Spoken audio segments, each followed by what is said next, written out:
नमस्कार, ए to Z India news पर स्वागत है आप सभी का। आज खबर ए टू जेड इंडिया न्यूज पर कासगंज के बाढ़ग्रस्त इलाके की हम आपको दिखाने जा रहे हैं, जहां पटियाली का जो ग्रामीण इलाका है, जो तराई इलाका है, जो फर्रुखाबाद की सीमा को जोड़ता है, वो कहीं ना कहीं बाढ़ग्रस्त हो गया है। और इस खबर को ए टू जेड इंडिया न्यूज इससे पहले भी दिखा चुका है। और ये खबर दिखाने के बाद जिस तरह से हमने बाढ़ में यानी कि पानी के भीतर घुस करके गांव क्षेत्र में पहुंच करके, मुझखेड़ा में पहुंच करके, नगला हंसी में पहुंच करके जो जमीनी स्तर से जो बाढ़ में जो ग्रामीण रहने को मजबूर थे, वो खबर दिखाई थी। जिसके बाद जल शक्ति मंत्री स्वतंत्र देव ने दौरा किया और कुछ राहत सामग्री ग्रामीणों तक पहुंचाने का काम किया। जिसके बाद कई सामाजिक संगठन उसके बाद वहां पहुंचे हैं। और उसके बाद अब्दुल हफीज गांधी लगातार इस क्षेत्र की जो बाढ़ की समस्या है वो उससे पहले उठाते रहे हैं, शासन प्रशासन तक मांग करते रहे हैं। जहां जहां बांध की समस्या है, बांध निर्माण की आवाज उठाते रहे हैं। और इसी समस्या को गंभीरता से लेते हुए अब्दुल हफीज गांधी जो समाज सेवी है, वो मुझखेड़ा पहुंचे और उन्होंने कल रात को रात्रि प्रवास किया, ग्रामीणों के साथ बैठकर उनकी समस्याओं को समझा और बारीकी से उन पर चर्चा की। और उन्होंने एक लाइव टेलीकास्ट किया, जिस पर उन्होंने सभी ग्रामीणों से बात करते हुए उनकी समस्याओं को शासन प्रशासन तक पहुंचाने की कोशिश की और जो आने वाली समस्या है उससे कहीं ना कहीं उनको निजात दिलाने की शासन प्रशासन से मांग की है।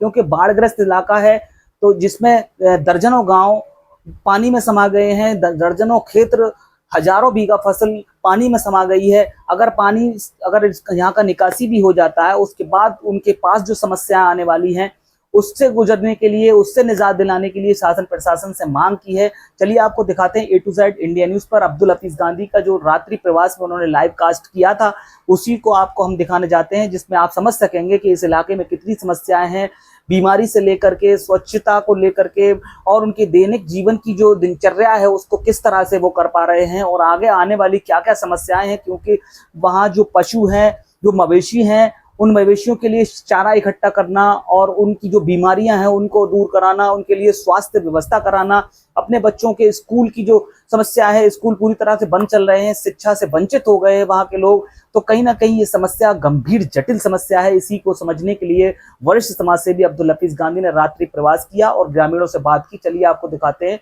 पूरी वार्ता, जिस तरह से अब्दुल हफीज गांधी ने गांव वालों से बात की है, उनको बिठालकर बाकायदा एक छत पर बैठ करके ये टेलीकास्ट किया गया था। देखिए ए टू जेड इंडिया न्यूज पर पूरी खबर।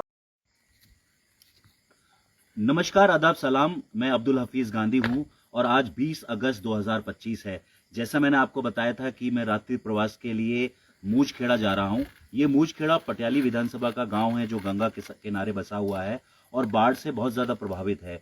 जितनी भी जगह बाढ़ आई है, यही एक अकेला गांव है और भी आसपास गांव है जो पूरी तरह से कट गए हैं। तो मैंने सोचा कि ग्रामीणों को जो रात में समस्याएं आती हैं और फुर्सत में भी होते हैं, तो हम यहाँ पर बात कर सकते हैं। इस गांव के चारों तरफ जो है वो पानी भरा हुआ है।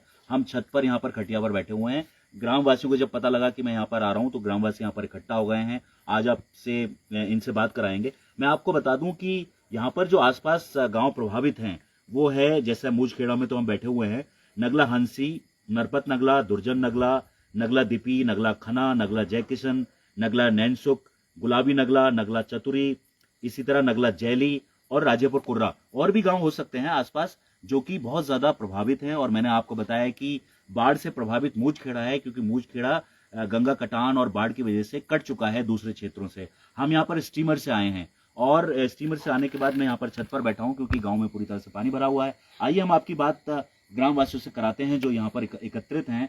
क्या नाम है आपका? मेरा नाम राम नरेश जी है। राम नरेश जी, क्या समस्या है ये? यहाँ पर सर समस्या सबसे ज्यादा लंबी चौड़ी बांध बांध की है। बिल्कुल जी। क्या होना चाहिए? इनको यहाँ पर कंपलसरी है बांध को बनवाना। कहाँ से कहाँ तक? ये नगला हंसी से राजेपुर कुर्रा तक।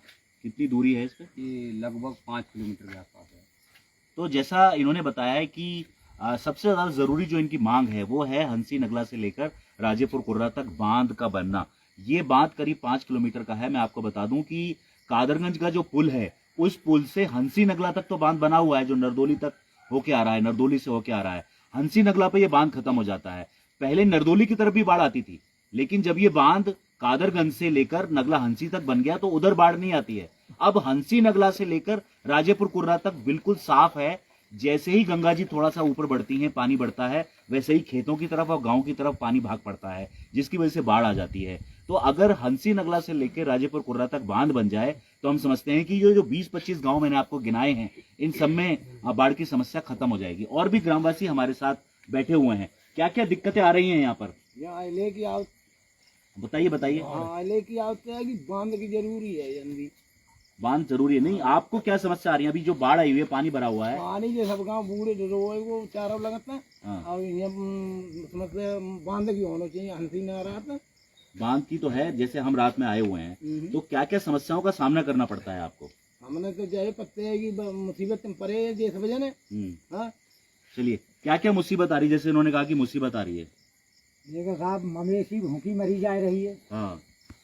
दूसरी बात कट्टी फिरने को जगह नहीं है, इस ट्यूमर से बच्चा जाते हैं 1 किलोमीटर दूरी कहूँ मिलते हुए तहाँ टट्टी सकते जाते। लेटरिन करने के लिए हाँ आप स्टीमर से जाते हैं सूखी जगह में? हाँ सूखी जगह में। हाँ। मवेशी भूखी मरी जा रही है, चारा नहीं है? चारा नहीं है। अच्छा अच्छा अच्छा। और हमारे साथ में कर सको तो भैया बांध निकला हंसी से राजेपुर कोर्रा तक तो हम बसाएंगे और ना तो उनको भैया चले ही जाएंगे दुखी होए के।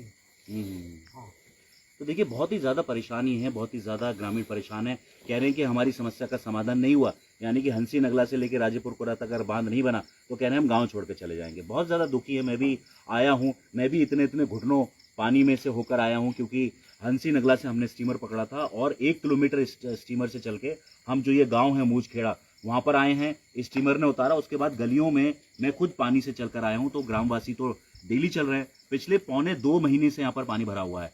आप अंदाजा लगा सकते हैं कि कितनी परेशानी में ये लोग रह रहे हैं। मैं आपको बता दूं कि जब मैं यहाँ पर आया तो मैंने काफी ग्रामवासियों से बात की, तो इन्होंने अपनी 3-4 समस्याएं बताई हैं और उसकी मांग की है। तो पहला तो मैंने आपको बताया हंसी नगला से लेकर राजेपुर कोर्रा तक बांध बनना चाहिए। दूसरा उन्होंने कहा है कि इनकी फसलें बर्बाद हो गई हैं, सरकार को मुआवजा देना चाहिए। इनकी मक्का की फसल थी, इनकी और भी शकरकंदी वगैरह की फसलें थी जो कि पूरी तरह से पानी में डूब गई हैं, बर्बाद हो गई हैं। अब इनके पास कोई भी पैसा नहीं है, इसलिए ये चाहते हैं कि सरकार इनको डूबी हुई फसलों का, बर्बाद हुई फसलों का मुआवजा दे। दूसरी मांग इनकी है कि जो इन्होंने केसीसी के लोन निकाले हुए हैं, उसका जो ब्याज चुकाना होता है या लोन भरना होता है, उसकी किस्त होती है, वो ये किस्त नहीं भर पाएंगे क्योंकि सारी फसलें डूब गई हैं। तो केसीसी के लोन में या तो माफ कर दिया जाए या कुछ राहत सरकार के द्वारा दी जानी चाहिए।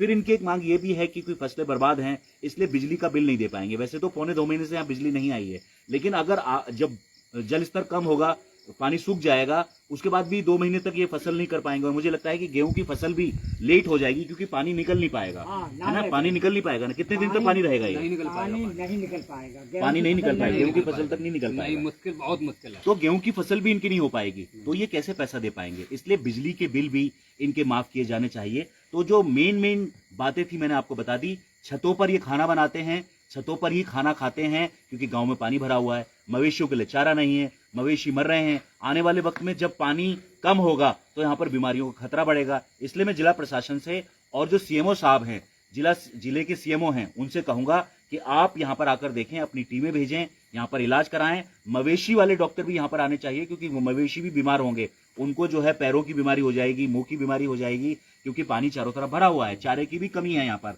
इन लोगों का कहना यह है, जब मैंने बात की कि इनको खाना नहीं चाहिए, ये कह रहे हैं कि खाना तो हमसे ले जाइए, लेकिन सबसे बड़ी जो इनकी मांग है वो ये है कि बांध बनना चाहिए, क्योंकि आगे जिंदगी तभी संभव है जब बांध बनेगा, वरना हर साल इनको जो है बाढ़ की त्रासदी झेलनी पड़ेगी। इसलिए मैं समझता हूं कि सरकार इस तरफ ध्यान देगी और इन ग्रामवासियों की जो मांग है उसको सरकार पूरा करेगी। हम आपके बीच इसी तरह से आते रहेंगे। बहुत बहुत धन्यवाद।